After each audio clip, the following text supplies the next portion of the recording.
The writer's craft. Every day I do a bit of writing, usually in the morning, and I try to work on a different aspect of the craft each day. Lately, I've been thinking about sharing these experiences. I thought I'd experiment and try it out. At the very least, I'm hoping it will help me become more comfortable behind a mic. Today's exercise is to try and create an emotionally compelling character in 500 words or less. And I want to create the character according to the steps Dwight Swain talks about in his book. The first step in creating an emotionally compelling character is the stimulus. This stimulus should be something external and observable. Perhaps someone asks your character to marry him, or perhaps she's in a car accident, or maybe she learns a wildfire is about to engulf her home, and just yesterday she paid off the mortgage.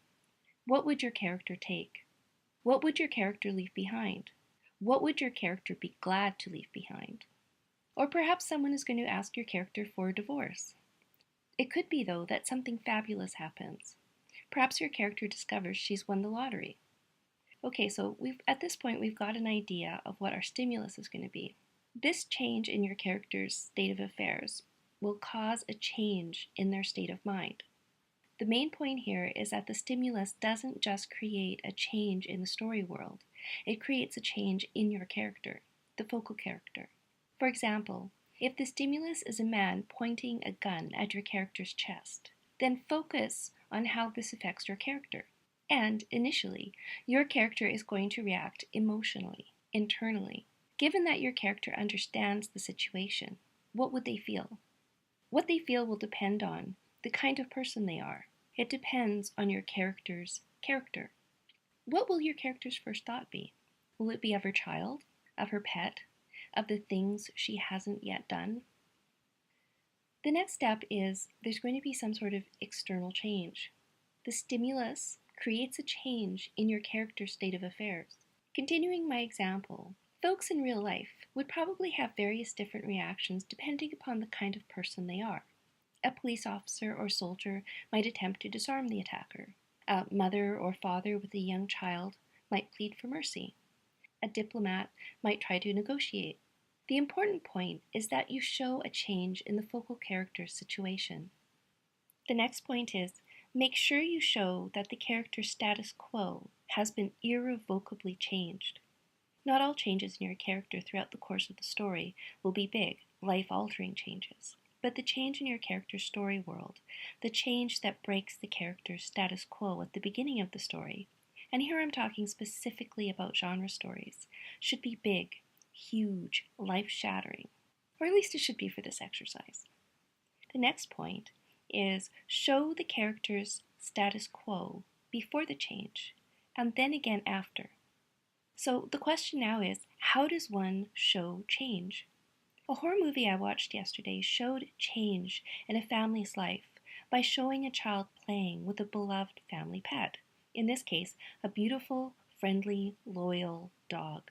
Something creepy happened that the dog, but none of the humans, reacted to. The dog refused to come to the house that night and was found dead the next morning. We then see the children and their parents reacting to the loss. I thought this sequence of scenes was effective in illustrating the change in the status quo. Here's another example. Let's say our character is a child waiting in line with her mother at a bank. A man pulls out a handgun, yells for everyone to be quiet and lie on the floor. Then he shoots a bullet into the ceiling for emphasis. That, the man pulling out a gun and shooting it, is the stimulus our character, the child, will react to. Before the man pulled the gun out, the child was bored. Now she's terrified. Her observable reaction? Well, that's up to you. The exercise. We've gone through this step by step, but let me just summarize it. So the exercise is to attempt to create an emotionally compelling character, and to do this by going through the steps we've just talked about, which are, first, the stimulus. Have something external, something observable happen to a character. Second, show your character react to the stimulus. We're going to break that down into two subpoints. We're going to show the character reacting to the stimulus, but we're going to do it in two ways. There will be an internal change. Remember that your character's first reaction will be a change of feeling, a change in their state of mind. The The second change will be an external change. The stimulus will also create a change in your character's state of affairs. Third, make sure your characters know that their status quo has been irrevocably changed. 4. Show the character's status quo before the change and then again after. You'll be able to find this exercise on my website at karenwoodward.org. Look for the pattern of character emotion. I'll leave a link to the article in the description. Thanks for listening.